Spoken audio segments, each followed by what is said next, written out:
Hey everyone, this is another live section of solving Cambridge A-level exam. Today we shall be looking at Physics Paper 4, Variance 1, May June 2023, as you can see on the screen.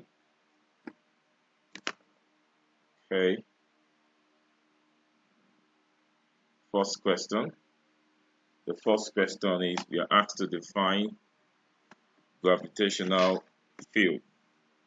Now, what is gravitational field? Gravitational field is a region. It's a region in space.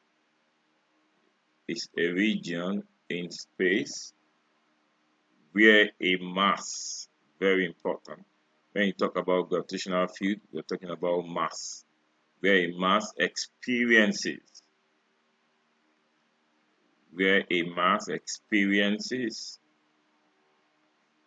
a gravitational force. Where a mass experiences a gravitational force. So that's gravitational field. Is a region in space where a mass, example of mass are human being. So where human being experiences a gravitational force, the force acting on us for us to be on Earth. The force acting on us, so we are walking, we are living on Earth. So that kind of force is gravitational force. The field that enables this is called gravitational field. The region in space where mass experiences gravitational force. Now, electric field. Electric field is also a region. Is a region where a charged object or body. This is no longer mass. It's for electric field, charged body or object. Charged object experiences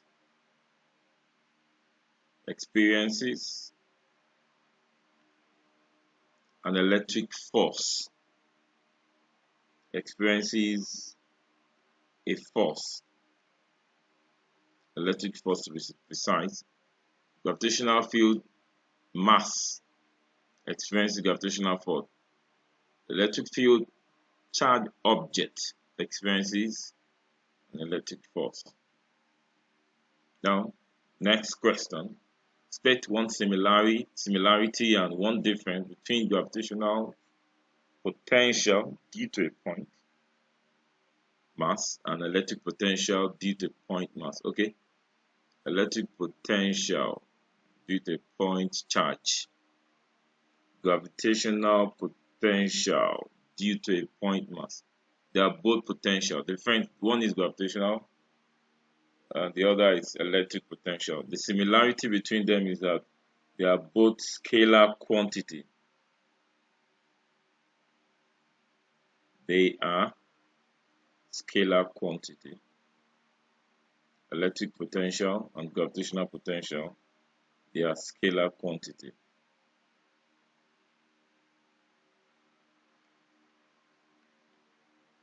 Spot on. The next one, the difference between both of them. Okay, the difference is that gravitational potential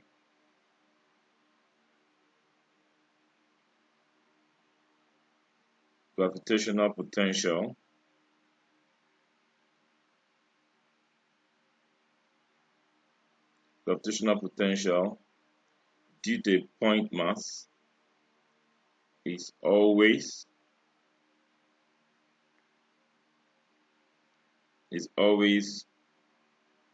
attractive. Gravitational potential due to a point mass is always attractive. Why?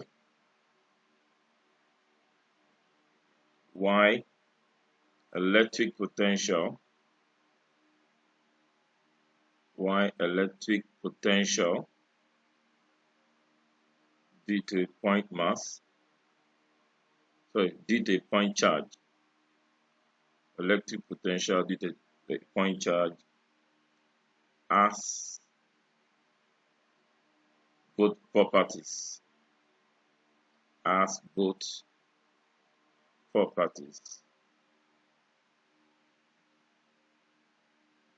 I mean, both properties means attractive. It can be attractive and it can also be repulsive. The pen can also be repulsive. That's the difference between both of them.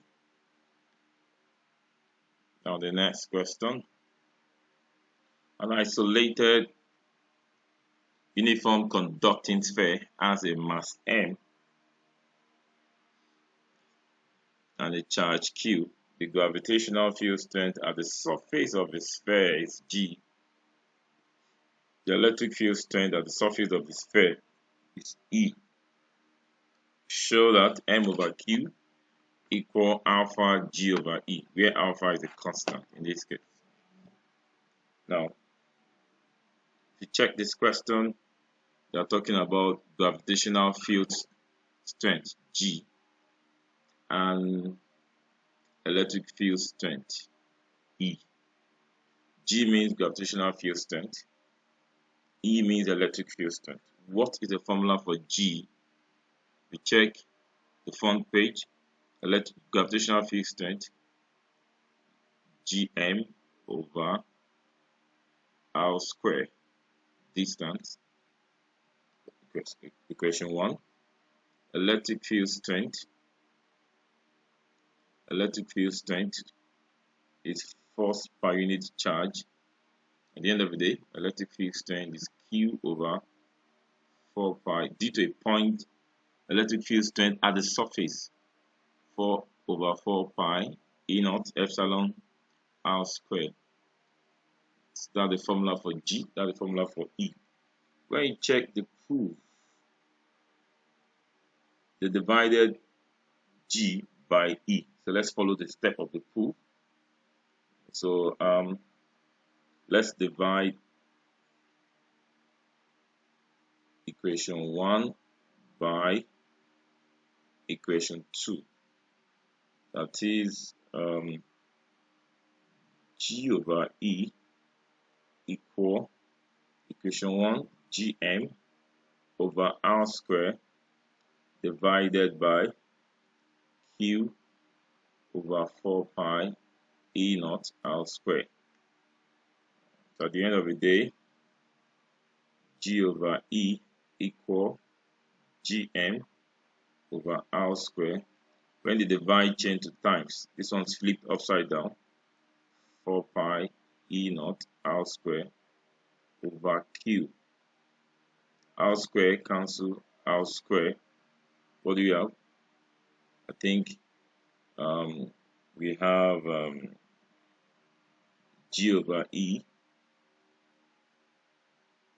equal Gm times 4 pi E naught all over q. Now when you follow what they asked us to prove, m over q is standing upright. So let me do it in such a way that m over q standing upright. So the remaining one beside m is G 4 pi E naught. Beside q down is 1. So in this case, we have G over E. Okay, G over E 4 pi E naught. So from here, I'm going to make m over q the subject of formula, because m over q is made the subject formula from this proof. So when you make m over q subject of formula, then to be G over E divided by 4 pi E naught G. So hence m over q will be g over e times 1 over 4 pi e naught big G. At the end of the day, we've successfully made m over q the subject formula. G over e, we've extracted it out. The only odd thing is, what is odd there is 4 over 4 pi e naught. 4 over 4 pi e naught g is standing as alpha. So therefore, 4 over p e naught g will take the place of alpha. So therefore, m over q is equal to alpha g over e. Don't forget where 1 over 4 pi e naught g is our alpha. Have it. Let me separate it. This is A.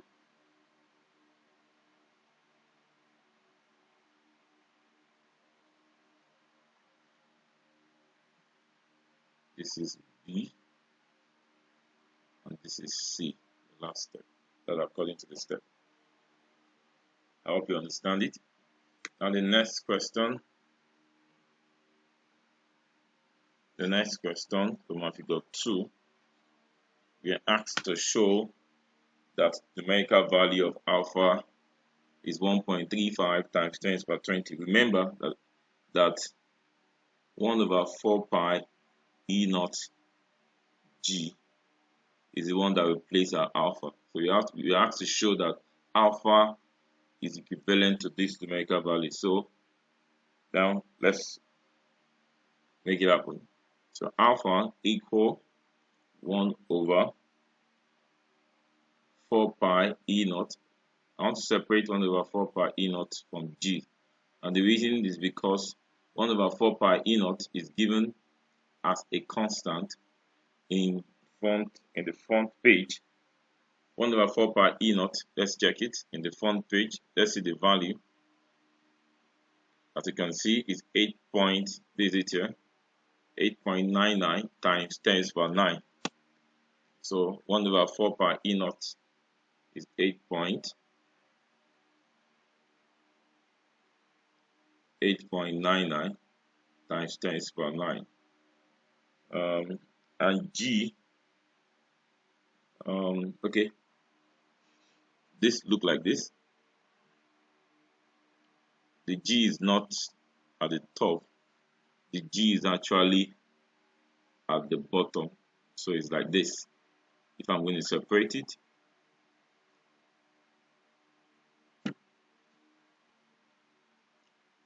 it's actually 1 over G, because the G is at the bottom. So since 1 over 4 pi e naught is this, times 1 over G. G is gravitational constant, which is 6.67 multiplied by 10 raised to the power minus 11. When you use your calc, 8.99 times 10 to the power 9 times 1 over this. According to the calc, we should have 1.35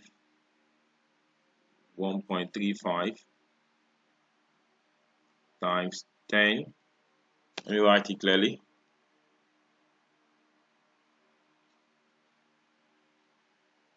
1.35 times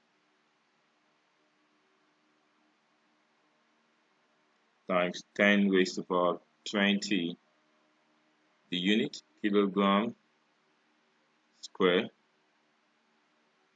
per coulomb square. That's what you're asked to prove. Let's see this next question. Now the next question is this. Assume that the earth is uniform conducting a sphere. Assume that the earth is a uniform conducting sphere, of mass 5.98.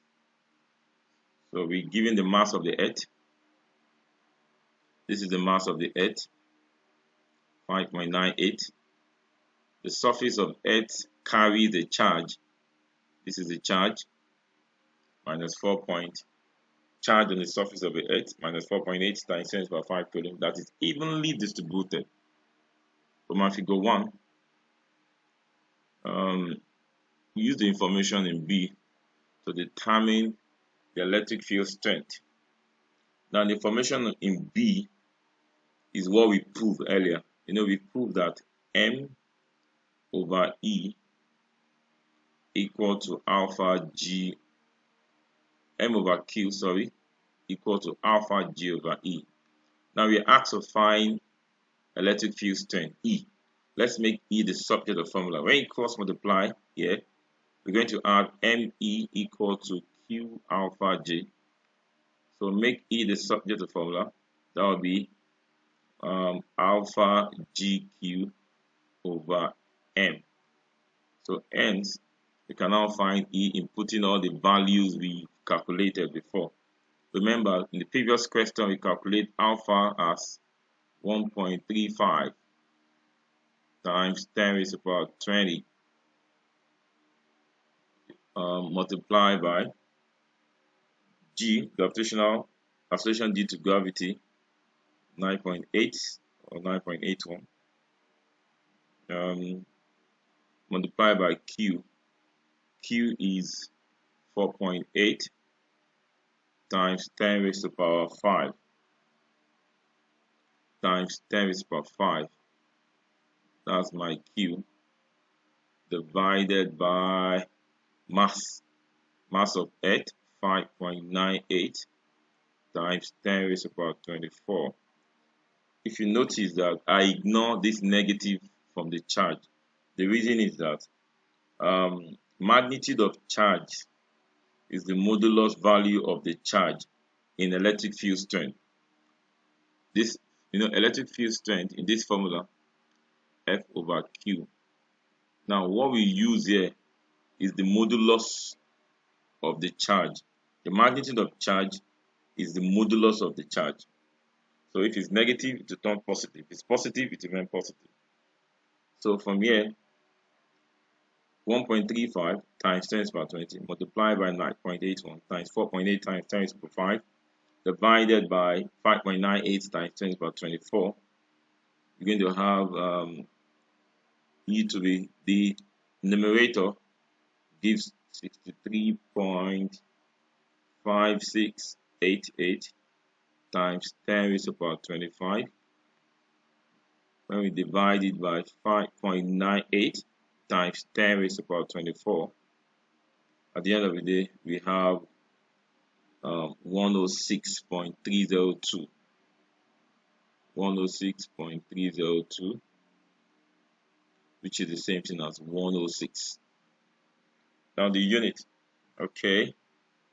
Remember that let's look for the unit. This is the formula. The formula is alpha GQ over mass. So what's the unit of alpha? In the previous, when we calculate alpha, the unit was in kilograms square per coulomb minus 2. G is meter per second square. Charge is in coulomb divided by mass, that's in kilogram.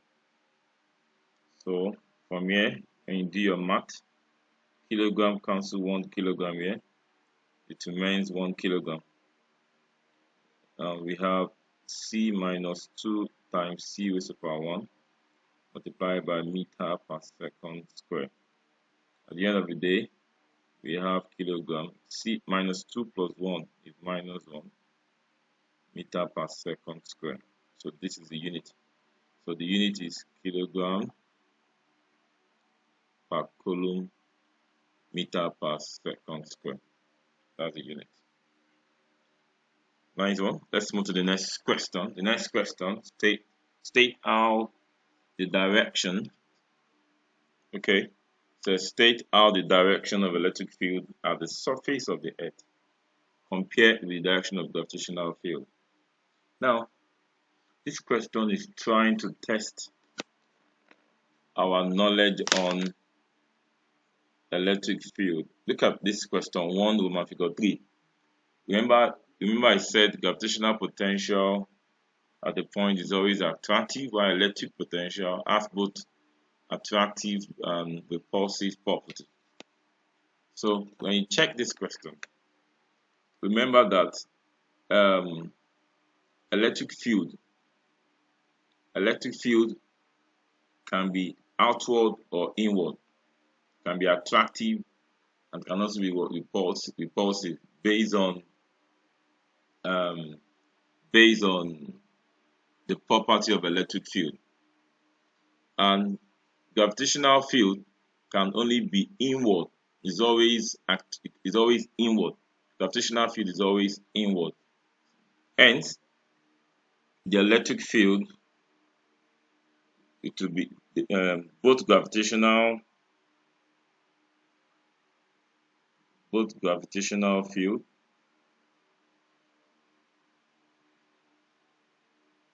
and electric field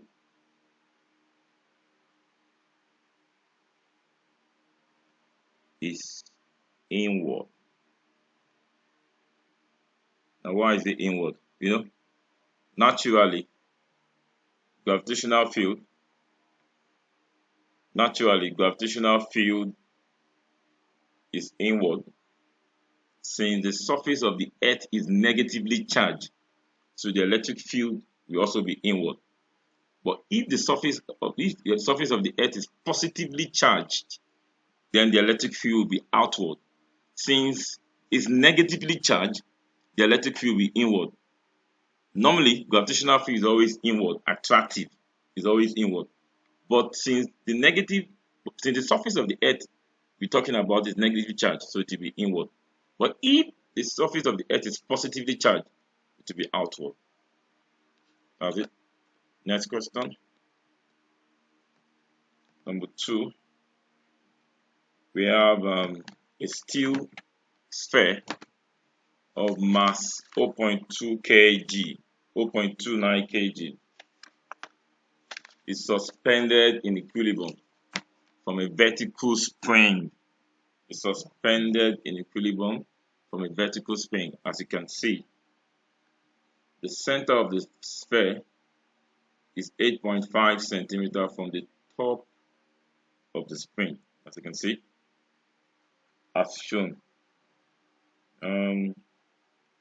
Now, the keyword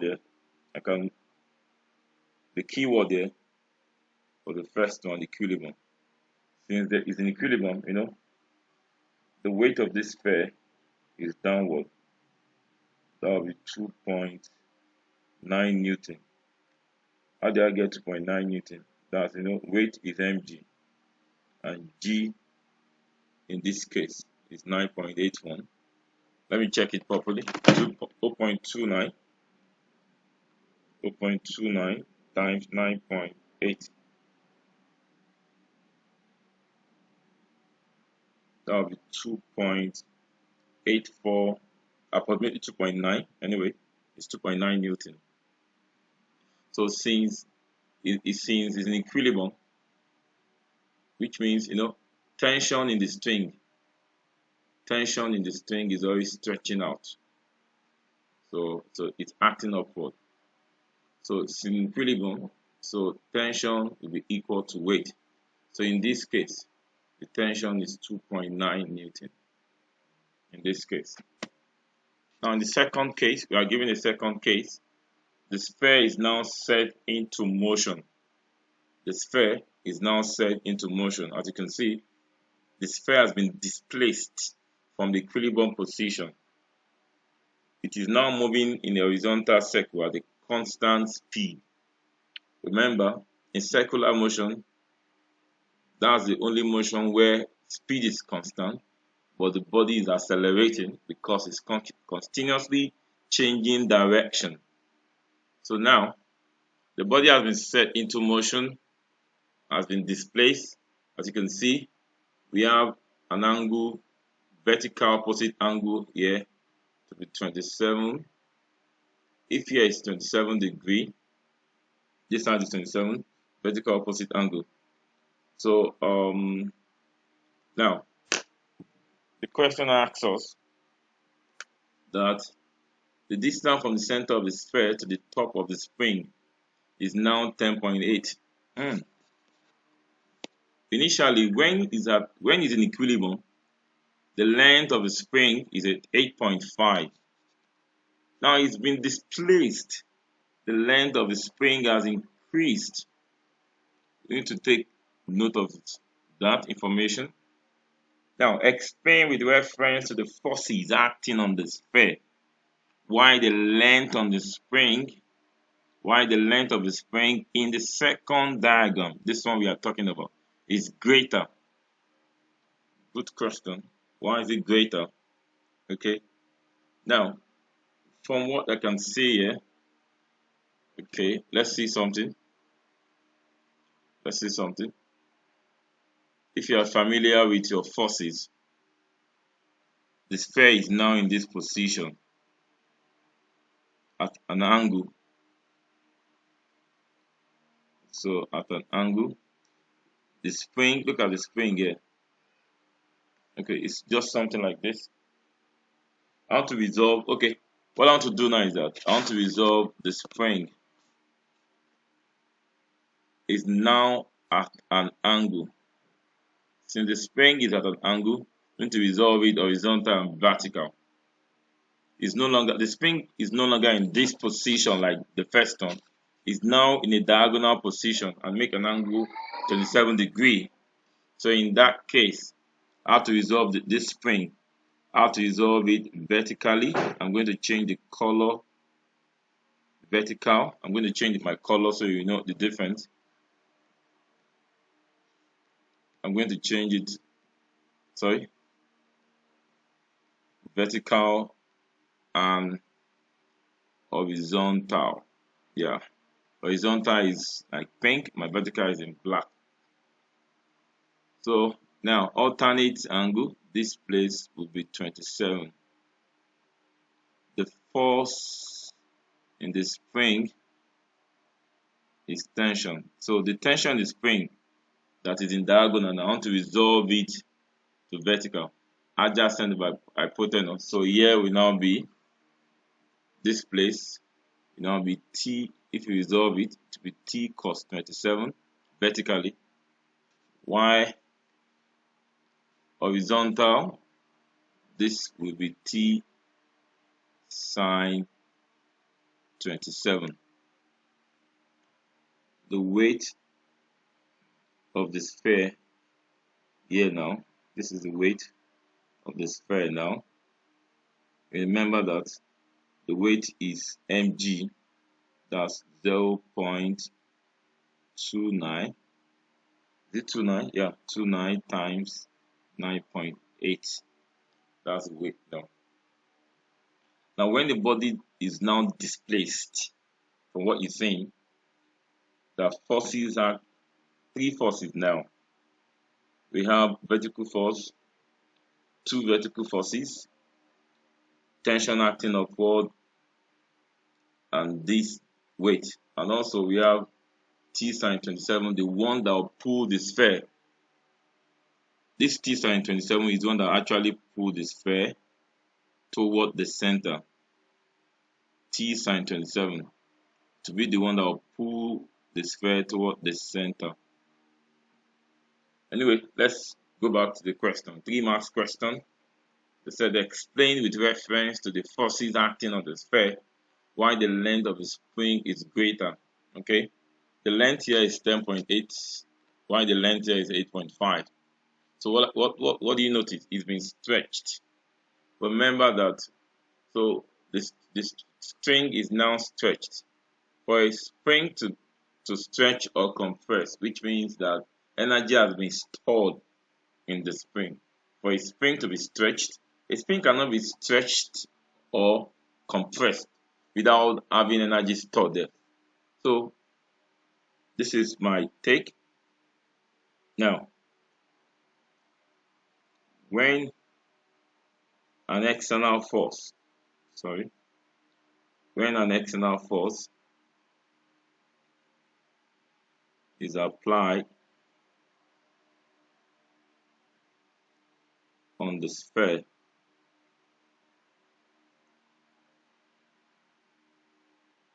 when an external force is applied on the the length of the spring,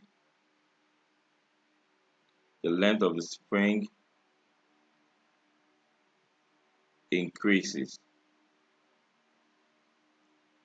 That is, energy is now stored. Energy is now stored.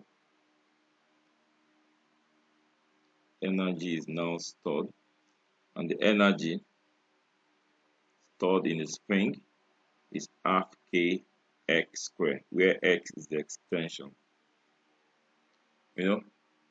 When you apply an external force, work is also done. Work is done on the spring. Work done on the spring as a result of the energy that is stored. That should be first. That should be a point. That's point 1. However, when you check it down, when you check the forces on the spring now, on the spring we have two forces.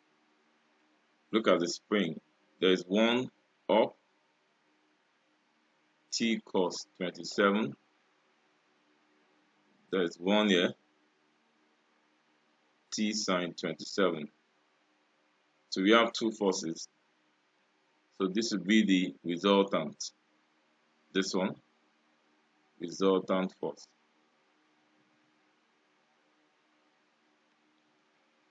Resultant force would be using Pythagoras. Now, okay, after the spring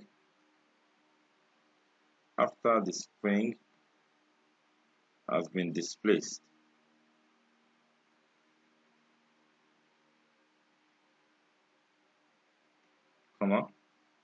two forces now act on the sphere. Two forces now act on the sphere. Compared to figure, compare two forces. Now compare to figure 2.1, which is one forces. Two forces now act on the sphere. That is T cos 27 and T sine 27, perpendicular to each other.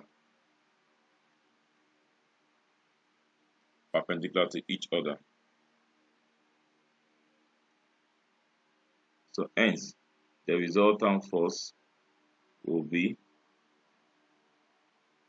square root of the vertical force, which is T cos 27, T squared cos squared 27, the horizontal T squared sine squared 27. At the end of the day,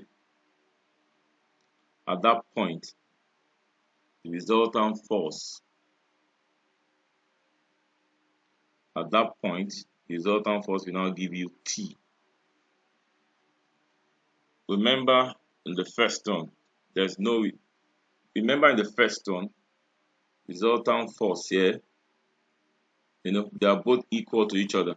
Resultant force upward equal to downward force in this figure. Resultant force will be 0. There is no resultant force. In this case now, the resultant force is T. So this one the first figure has no resultant force. Now there is a resultant force in the second figure. There's a resultant force in the second figure which makes the length to increase. I think this point is enough to end your mark. Hope you understood it. Let's move to the next question. The next question is the angle between the linear axis of the spring and the vertical is 27. As you can see, the angle between the linear axis and the vertical is 27. So show that the radius is 4.9. Go back to my diagram. Look at the angle here, 27. Let me change the color. Let me use purple. From here to here, that's radius. It's 10.8 on the diagram. So let me bring the diagram out. This is how it look like now.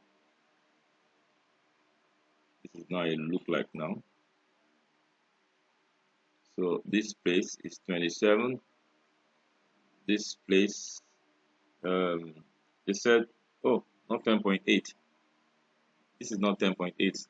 I don't have the radius. Sorry. This is the radius. It's not given. So I'm looking. So from here to here is my radius. And the radius is from center to edge. This is radius. Don't forget, this is our weight. It's still acting downward. So this is my radius. In terms of length, this is radius. In terms of length, this side is 10.8. We are not talking in terms of forces now. This is in terms of length.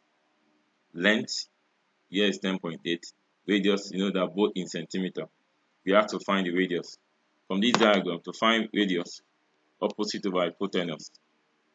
So here will be sine 27. The opposite where the angle is facing is radius. The hypotenuse from that diagram is 10.8 centimeter. So from here, when you cross multiply, it will be 10.8 sine 27. Make it of your calculator. We have our radius to be 4.9 centimeter. That's proved. Show that the tension in the spring is 3.2 Newton. You can see the tension here is 3.2. Using figure, show that the tension in the spring is 3.2 centimeter. Okay, let me go back to the diagram. This is my diagram, the skeleton, a rough sketch. Let me do the rough sketch of the diagram again. It manage the space.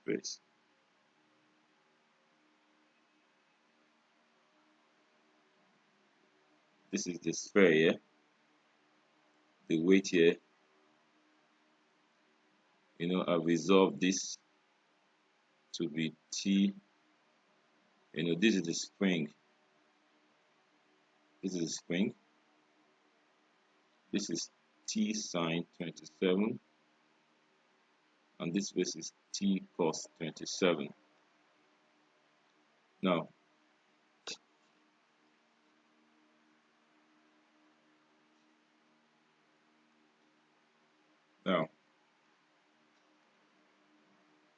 so you know, after resolving T cos 27,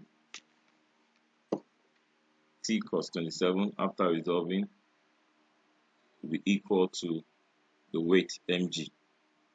So T will be mg over cos 27. Our mass is 0.29. Why g is 9.81 over cos 27. And use your calculator. Our tension is going to give us 3.19 Newton. Approximately is 3.2 Newton. Now I put T cos 27 to be equal to the weight because these are the vertical forces. After resolving, the vertical forces are cos 27, T cos 27 upward, weight downward. They must be equal after resolving it. That's it. The next question. The spring obeys Hooke's law. Calculate the spring constant. Now, since it obeys Hooke's law, now Hooke's law is F equal to KE. In this case, my F is tension in the spring equal to KE. E is the extension, new length minus original length. I'm looking for K. K will be T over new length minus original length. So my K, what's my tension? 3.19. New length is 10.5. Original length is 8.5. Since my answer is in centimeter, I don't need to convert them, they're in centimeters. I don't need to convert them.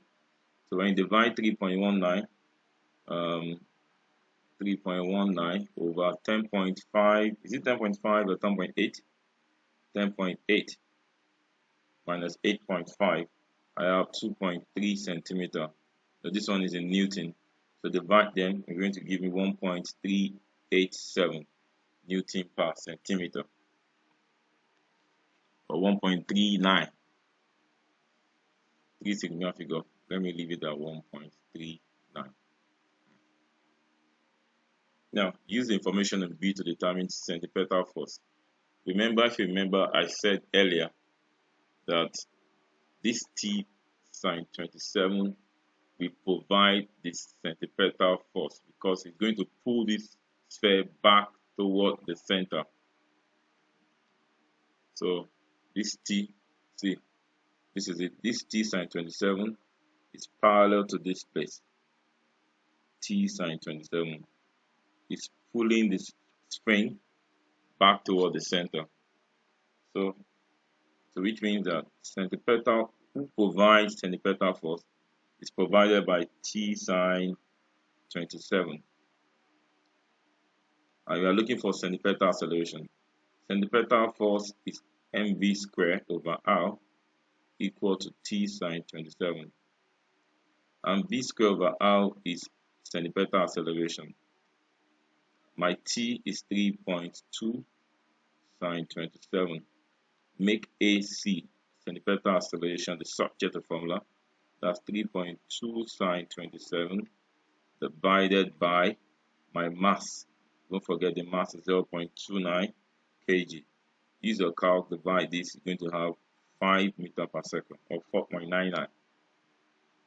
5 or 4.99, I guess, meter per second square. The next one, calculate the period of the circular motion. Now, since we have centripetal, remember that centripetal acceleration is v squared over r. So v is rw all square. At the end of the day, a will be r squared, w squared over r squared. This cancel this. So centripetal acceleration is rw squared. So from here, centripetal acceleration, what's w?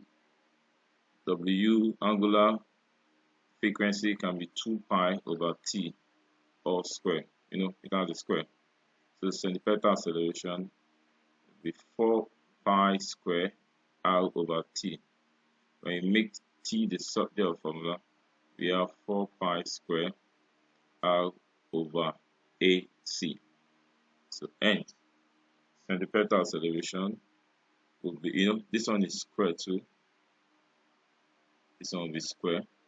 This one will be square. Will be 4 multiplied by 3.14 square times our radius is 4.9 centimeter. This is it. So we got it before. Radius to be 4.9 centimeter. In this case, convert it to meter properly. So that will be 4.9 times 10 raised to the power minus 2, convert it to meter, divided by your centripetal acceleration, which is 4.99.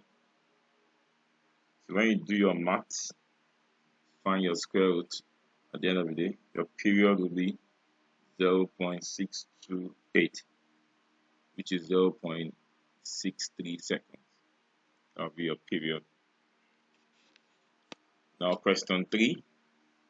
State the reason why two objects are at the same temperature are described as being thermal equilibrium.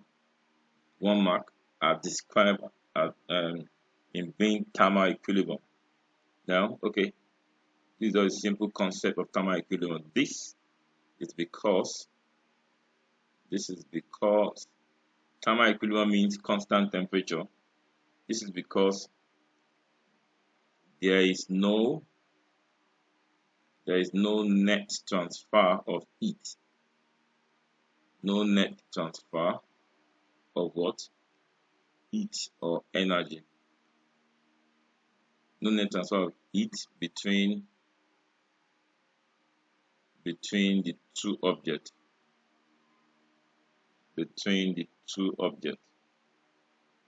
No net transfer of heat between the two objects, between them. Or we can say the two objects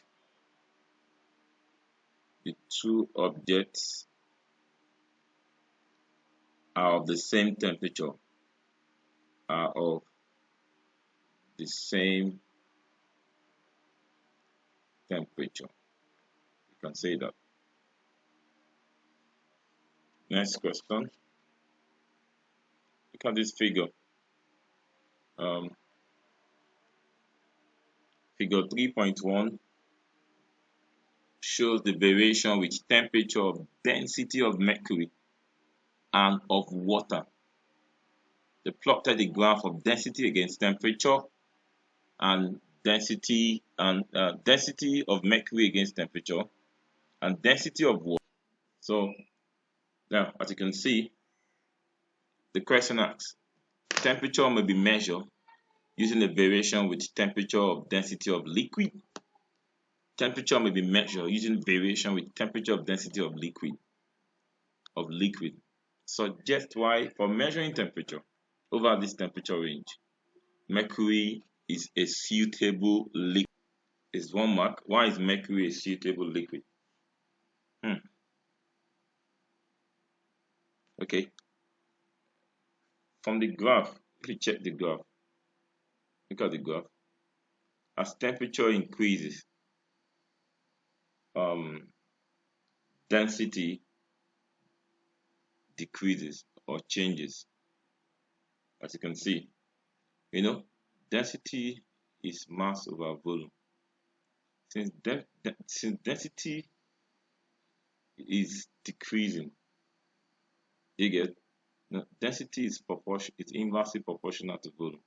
As density decreases, as density is coming down from this first graph, as volume is increasing,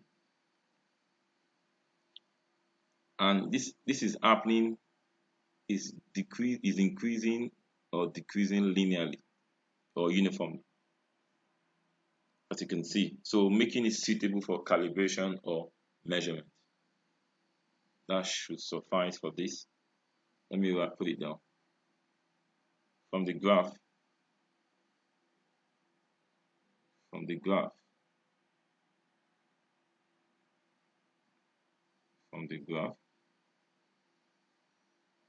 comma, as the temperature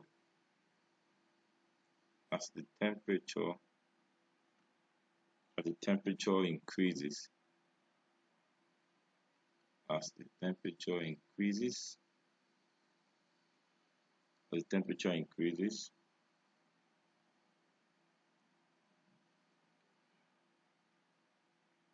density decreases. Density what? Decreases uniformly.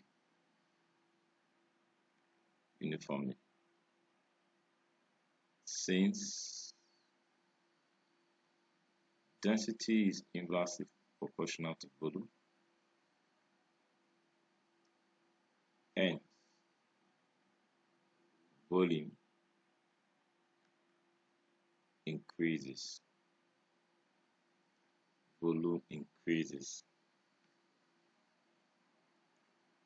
Uniformly. The key word is they are uniformly, making it suitable making it suitable for calibration. For calibration. That is what I can see from the graph. As the temperature increases, density decreases. You can see it on the graph uniformly or linearly. Since density is inversely proportional to volume, hence volume increases uniformly, making it suitable for calibration of measurement. Calibration of a measurement. This should suffice to get your full 1 point. This is the analysis of the graph. Now, second question. Water is not suitable liquid. Oh, of course. Look at the second graph. It looks like anomalous expansion of water. It's not stated, but this point here is always 4 degrees Celsius. Yeah, it's not there. So it's only water that behave. It's only water that behave like this. When you check this graph, it's called anomalous expansion of water. The expansion of water is not uniform. And you check the graph, the expansion of water is not uniform at all.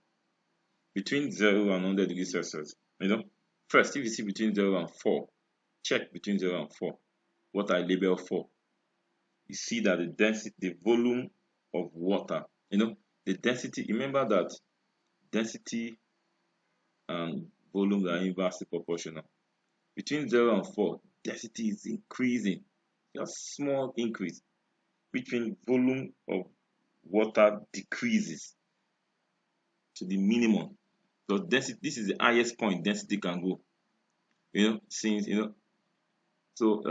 Density in this case I'm talking about, I'll write the formula for density as this: mass over minimum volume.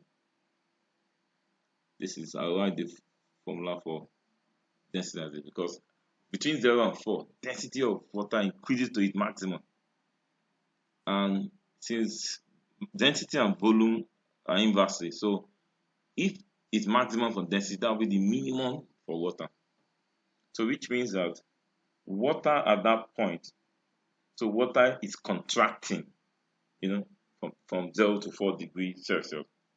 And after 4 degrees Celsius, check it, after 4 degrees Celsius, what is happening with temperature?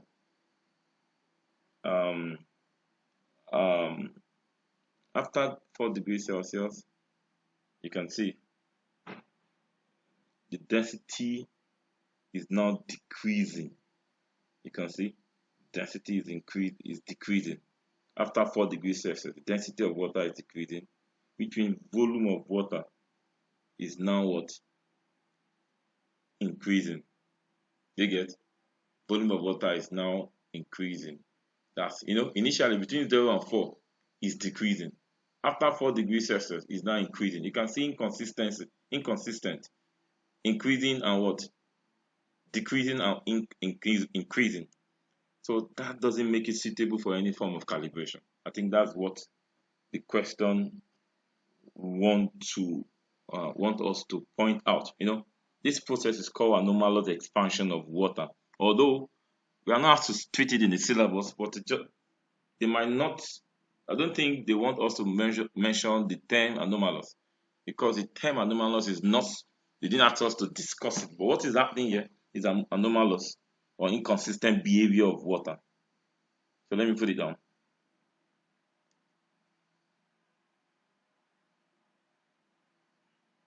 Okay, let me start from here.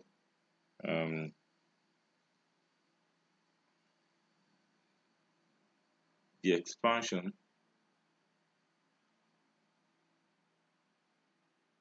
let me use another color so it will mix with the one before.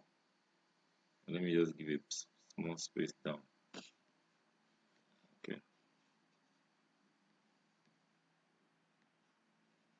let me use it. The expansion of water, the expansion of water. The expansion of water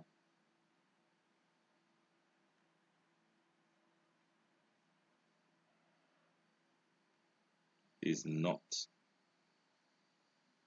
uniform. It's not uniform between 0 degree and 4 degrees Celsius.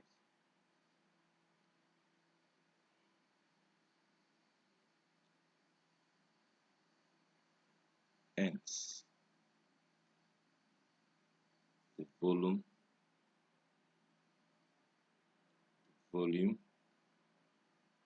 of water decreases to minimum, while density increases to maximum. Reference to this point.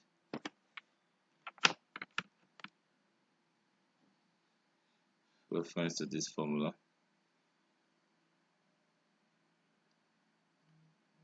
and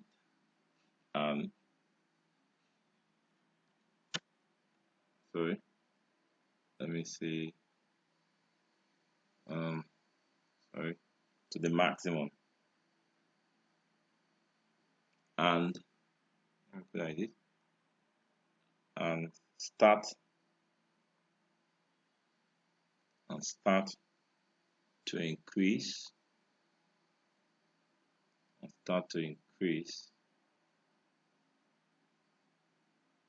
beyond 4 degrees Celsius. That is, in this case, density decrease to its minimum. In this case, density decrease to its minimum, while in that case, to be vice versa, volume density decreases to its minimum, volume increases to its maximum, vice versa. So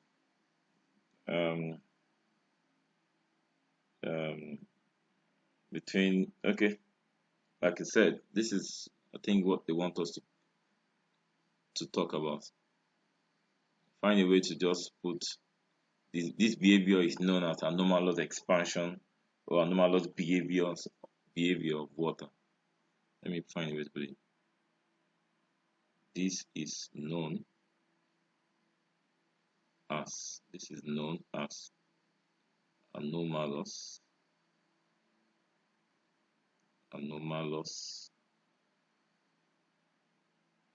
behavior of water. At this point, you get all your full marks. I think I have laid down all what they expect us to say about that graph. Now, next question is the calculation. Okay, it said a beaker contain a mass of 120 grams. So mass of beaker, I'll call beaker B, capital letter, is 120 grams. The liquid is supplied with thermal energy at the rate the power that supplied the liquid, the heat, is 810 watts. The beaker has, okay, sorry, this is the mass of liquid, 120 grams.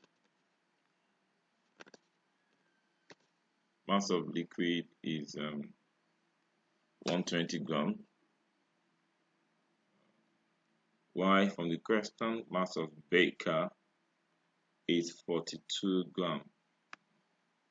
Specific capacity of beaker, heat capacity of beaker, I'll call it CB, is 0.84. Take note of the unit, joule per gram. So are uniform. No need to convert it to kilogram.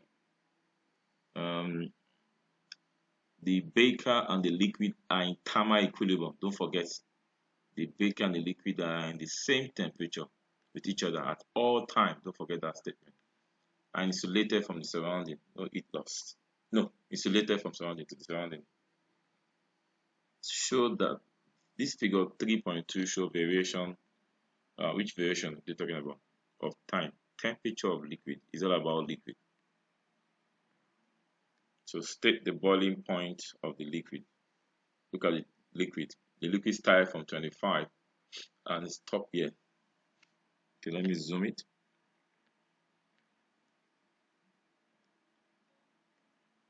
Okay, the liquid stop here. Let me zoom it. So that's 2 point after 25, and that's 100. 2.5. That place is 5. The 2 point here will be 80. Yeah. Okay. So the boiling point, the boiling point of liquid in this case is 80 degrees Celsius. 80. Now let's determine the specific heat capacity of the liquid. Okay. As you can see, the heater supply power to both the beaker. Heat energy is supplied. Heat energy is supplied to both beaker and the liquid. What's the formula for energy that supply the heat? Power times time. Heat to the beaker will be MC, mass of the beaker, capacity of the beaker, and change in temperature, plus heat supply to liquid, mass of the liquid, capacity of the liquid, change in temperature, change in theta. Sorry, should be in this form, change in theta. What's power? Power is 810. Now, what's the time? Let's go and check this graph. Now, the initial temperature of the liquid is 25, final temperature is 80, and at what time? Check it. I think this should be 22, 24, 26, 28. Let's see it. 10. Let's expand it so you can see it clearly.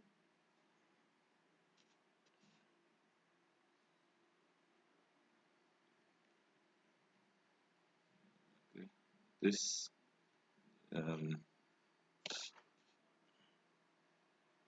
okay. This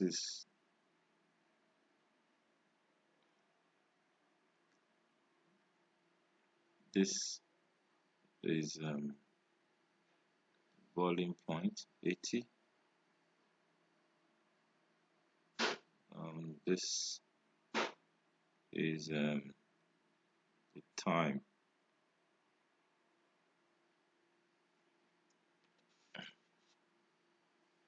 This is the time. So, and here is 30. This is 10. This is 30. So 21, 22, 23, 24, 25, 26, 27. Okay, it's 21. The time is 21 seconds. Multiplied by 21. Mass of beaker. Mass of beaker is 42 grams. Change in capacity of beaker. Beaker is 42 grams. Now the mass is 42 grams. Capacity of beaker is 0.84. Change in temperature. Remember they said they are in thermal equilibrium, both beaker and liquid. So we are going to use the change in temperature of liquid, which is from here, from 80 to 25. They are in thermal equilibrium, which means they are in the same temperature. 80 minus 25 plus mass of liquid. What's the mass of liquid? I think it's 120 grams. Capacity of liquid, that is what they asked us to look for. Change in temperature, 80 minus 25. They are the same because they're in thermal equilibrium. So let's do our math. 810 times 22. 810 times 22. This gives 17820. Now 80 minus 25 is 55. Multiply by 0.84. We have 46.2. Multiply by 42. We have so this one is 1940.4 plus 55 times 120. This one is 6,600 plus CL. No, times CL. Sorry.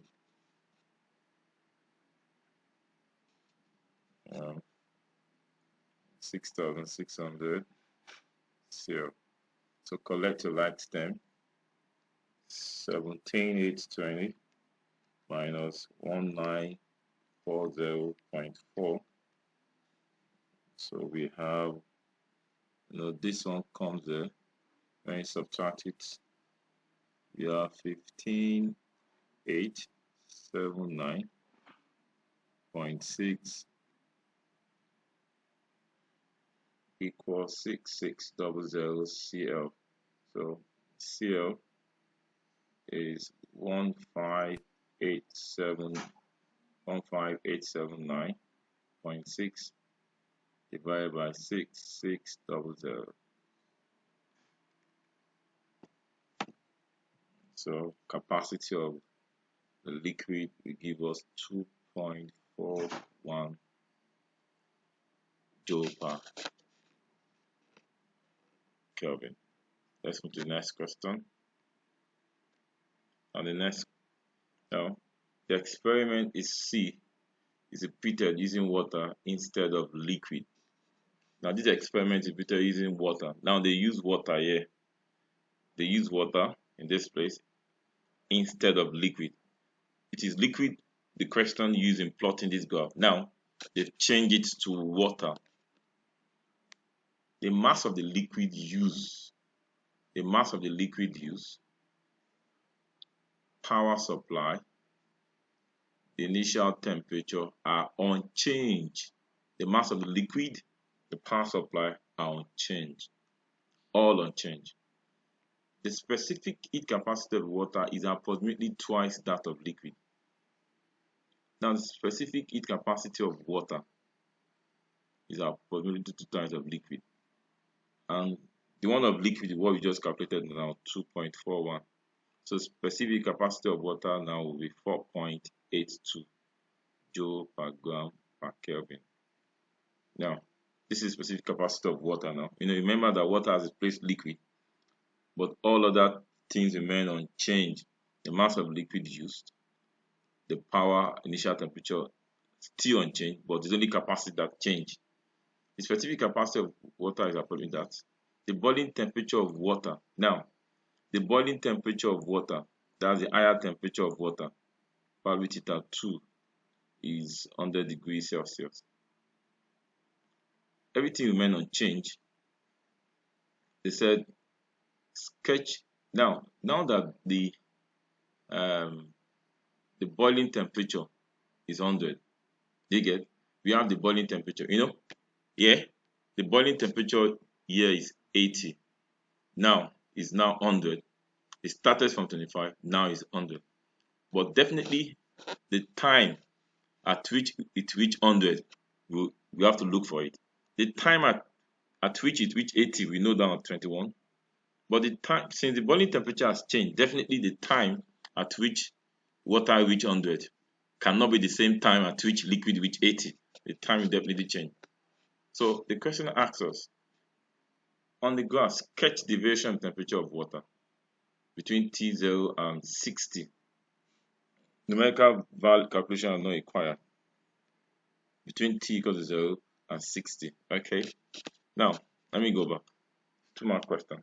The experiment is repeated again using water instead of liquid. So which means, remember that everything remains unchanged. I'm going to repeat or copy what I did here. The same thing I did here. You can see the screen. What I did in this place.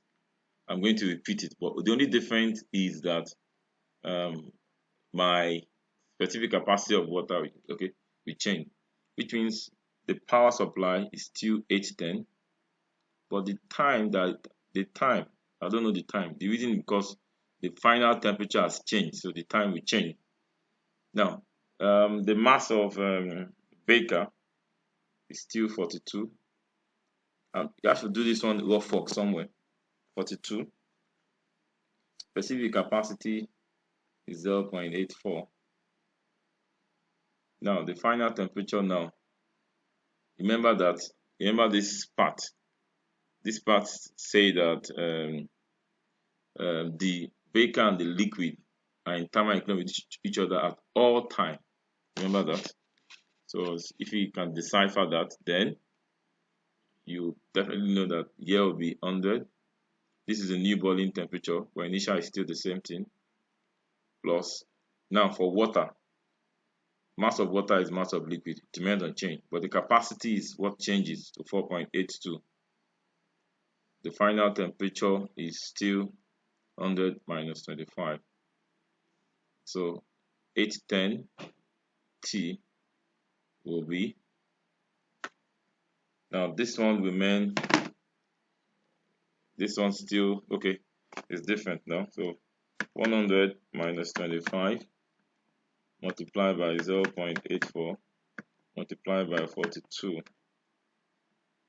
that's 2646 plus 75 times 4.82 times 120. This one is 43380. Add it together, plus 2646. So divide both sides by 810. So now the time, so divide by 810. So my time is now 56.8 seconds, approximately 57 seconds. So now let's sketch the graph. So it reached 100. Let me zoom it.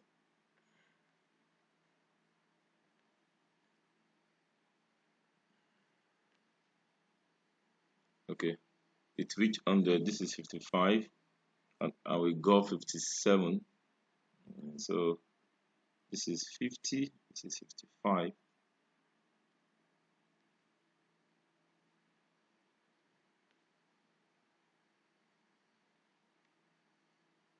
This is 55. It's approximately 57 at 100. Okay, so to stop there, so we're going to sketch the graph. It's now 100 degrees Celsius. So so the graph will go like this from 25. Please don't mind my diagram. From 25 all the way to 57 seconds at 100 before remain constant. So the point the question is looking at is this point. 57. Is it 57 or 56? Let's check it. The time 57. Okay, and this is 55.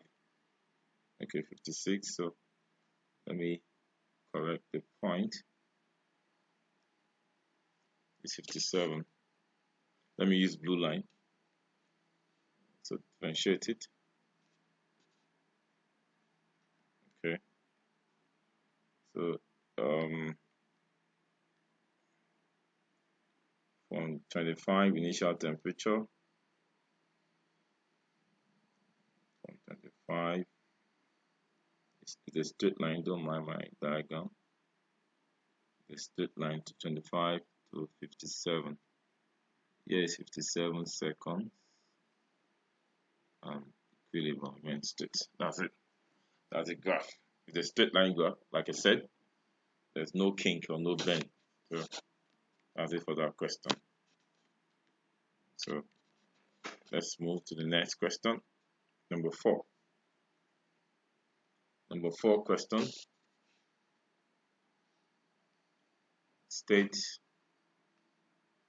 Number 4 question. State 2 assumption, basic assumption of kinetic theory of gases. Okay, it's a simple question. Okay, the first. Okay, let's see one of them. Gaseous molecules. Gaseous molecules are in. Gaseous molecules are in continuous random motion. Gaseous molecules are in continuous random motion. Another one is the volume occupied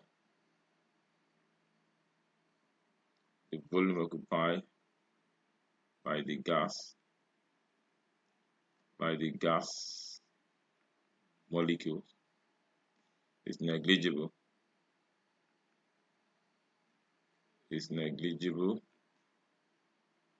compared to the volume of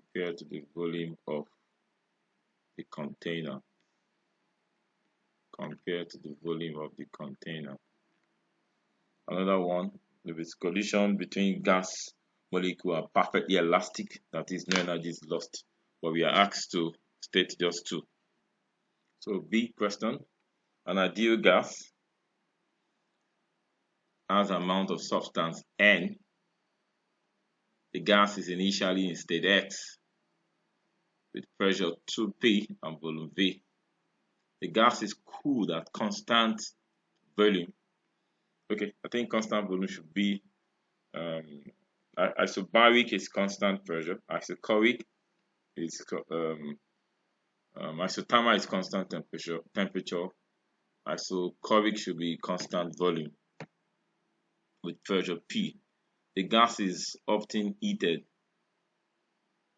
at constant pressure to Zs. Finally, the gas returns to constant temperature to X. Okay, I'm coming back to the analysis, but the first question, it said determine an expression for temperature, which means make the value of temperature the substitute formula for gas X in terms of Np and V. For gas X, remember that for gas X, what can you say about gas X? The pressure is 2P, the volume is V for gas X. Ideal gas equation. We have PV equal to nRT. But the question said make T the subject of formula in terms of N and P and V. If you now use any other symbol aside N, P and V, they said identify any other symbols you use. So for X, what's pressure for X? Is 2P. The volume is V. The number of moles is N RT. So let's make T the subject formula. So T will be 2PV over NR. This this is the expression they ask. So, but we use in terms of PV and N. So the other symbol here is R. So what is R? Where R is called the molar gas constant. I'm very sure it's at the front page of this question. A molar gas constant on the front page is 8.31 joule per Kelvin per mole. That's it. Next question. Okay. The next question said, how many marks? 3 marks. Gas X. Okay. Now, a gas is initially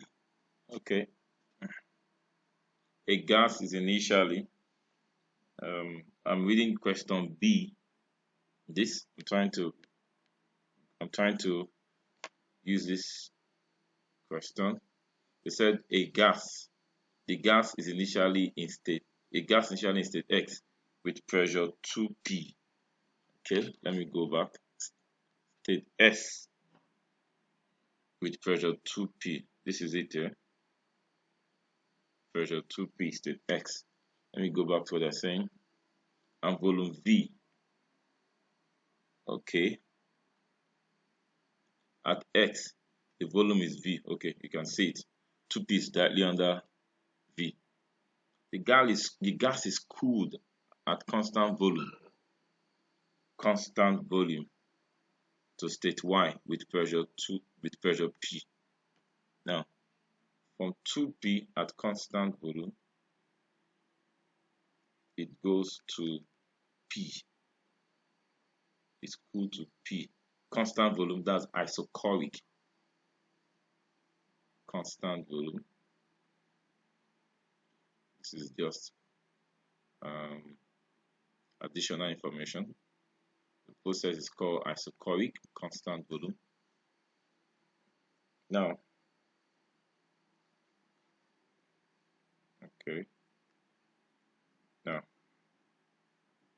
what's the next information? The gas is then heated at constant pressure, isobaric, heated at constant pressure to state Z with volume 2V. Is heated at constant pressure. It remains on P, will increase from V to 2V. Okay, that's it. Finally, the gas returns to X at constant temperature. Constant temperature is Boyle's law. Constant temperature is Boyle's law, and it's always like this. It's not linear. It's not linear. Yeah, it's not linear. Don't mind my diagram, but it's not linear. It go back to X at what constant temperature? That's Boyle's law. Isothermal.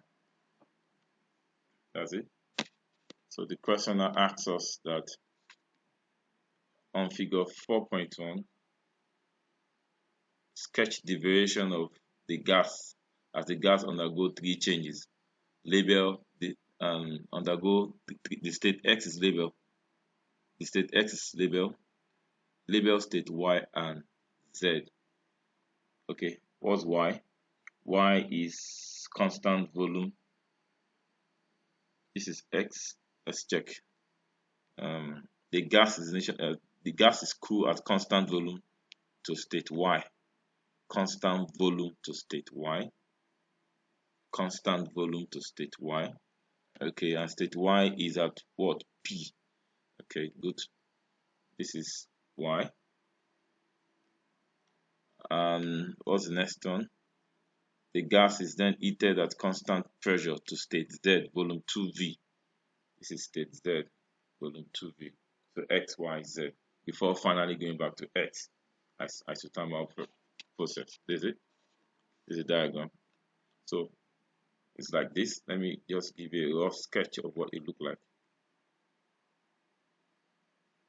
Something like this.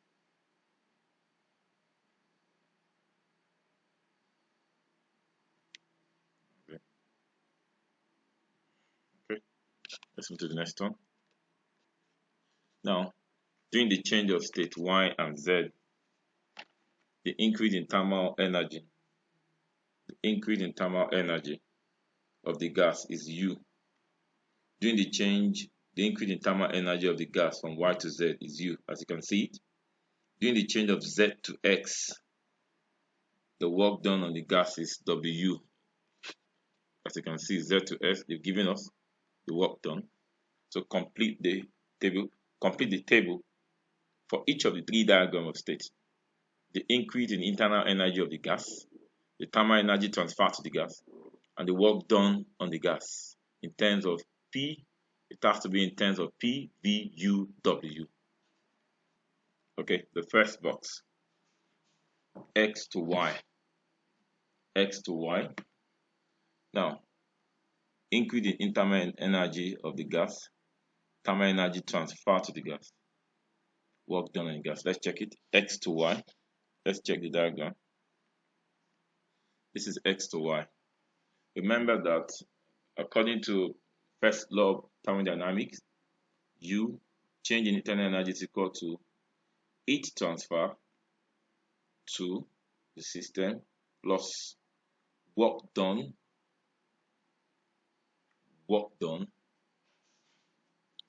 on the system. That's why it's positive. Work done on the system. So from X to Y, what do you notice that from X to Y? Pressure decreases at constant volume. And what's the formula for work done? I'm analyzing X to Y. Work done is pressure times change in volume. And since the volume is constant from X to Y, so the V will be 0. So the work done will be approximately 0. So if work done on X to Y is 0, so internal energy will now be Q plus W. W is 0. So internal energy will be the same thing as heat transfer. And remember the question said in terms of P, V, U, and W. No Q there. And also don't forget that from X to Y, the work done, the internal energy and the heat transfer is the same thing. So increase in internal energy if it's U, the thermal energy transfer to the gas too will be U, but the work done is 0 according to what is there, because internal energy is the same thing as Q in that process. Since I will have put this place, to be Q, but since the question said in terms of P, V, U, and W, no Q is there, so this and this will be the same. Y to Z. Let's see if Y to Z, what happened. Remember, for Y to Z, the increase in internal energy is already there, plus W. Let's see Y to Z. Now from Y to Z, let's check the diagram. Let's check the diagram for Y to Z. Y to Z. Y to Z happen at constant pressure, but the volume changes from V to 2V. Constant pressure.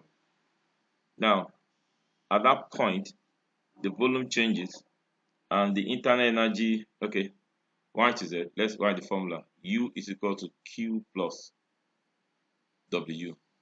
And Y to Z, so we have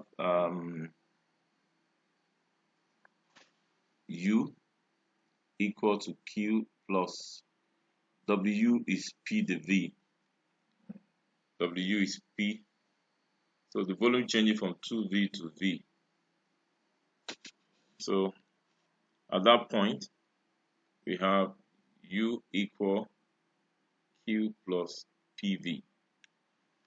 So now, from Y to Z, the work done from Y to Z, from there, the work done is PV, as you can see it. So Q will be U minus PV. I'm doing that because everything has to be in terms of PVU. So when you go back to it, what is there? Increased internal energy is U. Heat transfer to gas from what we did is U minus PV. Work done is PV. Now Z to X. Now Z to X, that's constant temperature. At constant temperature, Z to S is constant temperature. At constant temperature, heat transfer is 0 at constant temperature. So no heat transfer. Constant temperature, thermal equilibrium, no net heat transfer. So here remains 0. So since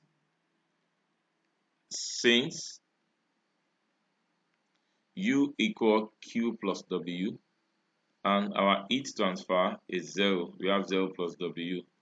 So U equal to W. So since U is equal to W, which means increased internal energy is the same thing as work done. Since work done here is W and they are the same thing, here to be what?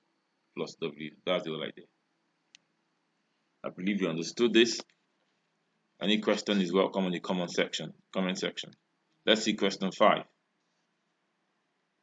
Question 5. Part of an electric circuit is shown. It's actually a part. The circuit is used to produce half-wave rectification.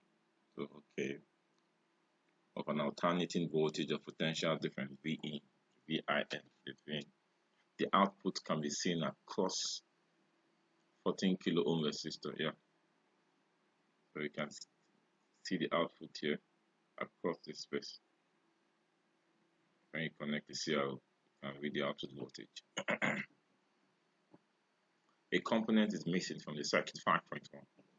Complete the circuit in 5.1 by adding the circuit symbol for the missing component. Correctly connected.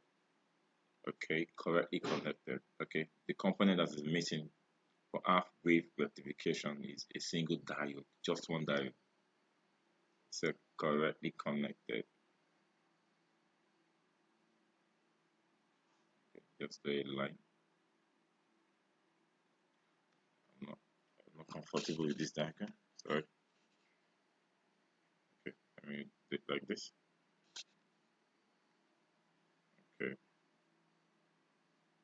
I'll continue this line.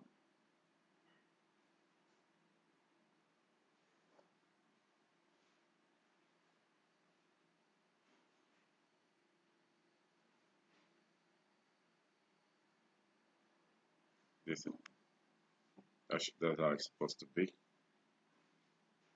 Now the next question. The capacitor C is shown in figure 5.1. You can see the capacitor is shown. The capacitor C is shown. State the effect on the output voltage of including capacitor. So what they are trying to say that, so connecting capacitor to the circuit, what difference will it make on the output voltage? State the effect. So the reason for putting the capacitor is for smoothing. The reason for the capacitor is for smoothing. So it makes the output voltage smooth. The next one. Figure 5.2 show variation of voltage in voltage against time. You can see. So the question asks us that determine the frequency of V in. This second diagram is V out against time. First diagram is V in. You have to determine the what? I think they said the frequency. So the frequency in this case will be, one circle. Look at the next circle, the next circle. So the frequency, the formula for frequency is 1 over period. So what's the period? From what I saw earlier, the period is 0.02, 1 over the period is 0.04. Let me go back to the V in so you can see the period. You know, it's a rectangular cycle. It's different from this. You know, one period comprised of upper cycle and lower cycle.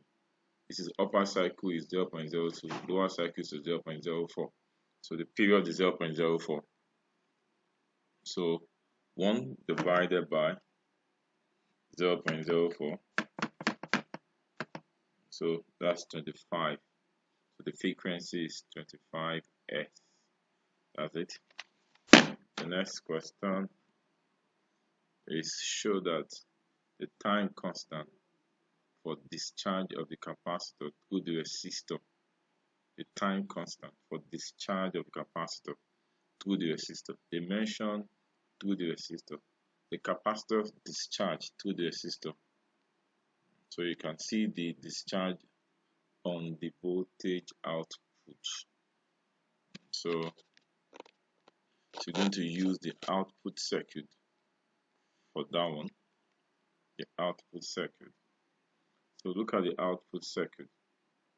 It's discharging between 0.2 and what? 0.4. So the time is between 0. Discharging process takes place between 0.02 and 0.04. So remember that V for discharge, V equal to V naught e raised to power minus T over time constant RC. Now V naught is the original voltage. V is the one. Now this is V naught. Is around this place. So we check it. This is like 5.5 volt. This is discharge. This is V naught. That's the beginning. This is the discharge one. After a particular time, after 0.02 seconds, it turned to 3.25 volts. So in 0.02 seconds. So therefore V is 3.25. V naught is 5.5. E raised to power minus T. The time is 0.02. That RC is the time constant. Okay, from here we can be 3.25 over 5.5 equal to e raised to power minus 0.02 divided by time constant. So this will give us 0.591 equal to e raised to power minus 0.02 divided by time constant. Take the lane of both sides. Lane 0.591 equal to lane e raised to power minus 0.02 over time constant. So lane 0.591 give us minus 0.526. Law of logarithms. The one on top of e shift to the back. Minus 0.02 and this shift to the back of lane e. And from law of logarithms, lane e is equal to 1. If lane e is 1, what left is minus 0.02 over time constant. Minus out. Cross multiply, we have 0.526 time constant equal to 0.02. Make time constant the subject of the formula. We have 0.02 divided by 0.526. So time constant will give us 0.038 seconds. That's what they asked us to prove. Yeah, nice. Let's move to the next one. Time constant is written like T. Now, the next question, calculate the capacitance C. Since time constant is equal to RC, capacitance is time constant over R. So capacitance is 0.038 over R. R is 14 kilo ohms. That's 14,000. So when you divide it, we have 2.71. 2.71. Let me confirm it. 0.038 divided by 14,000. We have 2.71 times 10 raised to the power minus 6. Capacitance is measured in farad. So we can write it as 2.71 microfarad. The last question, question C on number 5. The circuit of 5.1. Circuit of 5.1, that's this. This is 5.2. The circuit of 5.1, that's this circuit, is modified. That's the question. It's modified so that it produces full wave rectification of an input voltage. Full wave rectification of an input voltage. Full wave rectification of an input voltage suggests with a reason how the voltage output now varies with time when V in is as shown. Okay, now I think the output voltage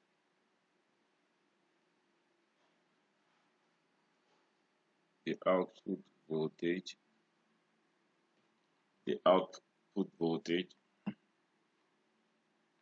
increases. For full wave, the output voltage increases. And the average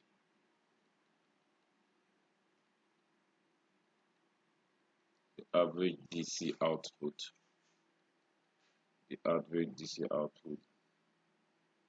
level,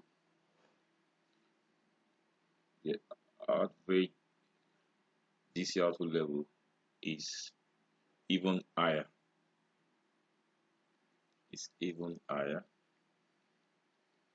Let me see. Yeah, as the capacitor, acts like a storage devices. Let me see it in this way. The output voltage definitely increases. So now so our V output now varies with time. When V in, yeah, is as shown here. The output voltage increases. The average DC output level is even higher as the capacitor. Acts like a storage device. Okay, with a more smooth DC, yeah, with a more smooth DC output voltage. Yeah, the key I'm looking for a more smooth output voltage. The output voltage increases. Yeah, that's it. So thank you. Please subscribe to my YouTube channel. The part 2 of this section I'll drop the part 2 of this section in the next few hours. That will be from question 6 to 9. See you soon. Please subscribe to my channel and please share with your friends and your colleagues if you really gain and learn from this video. See you soon.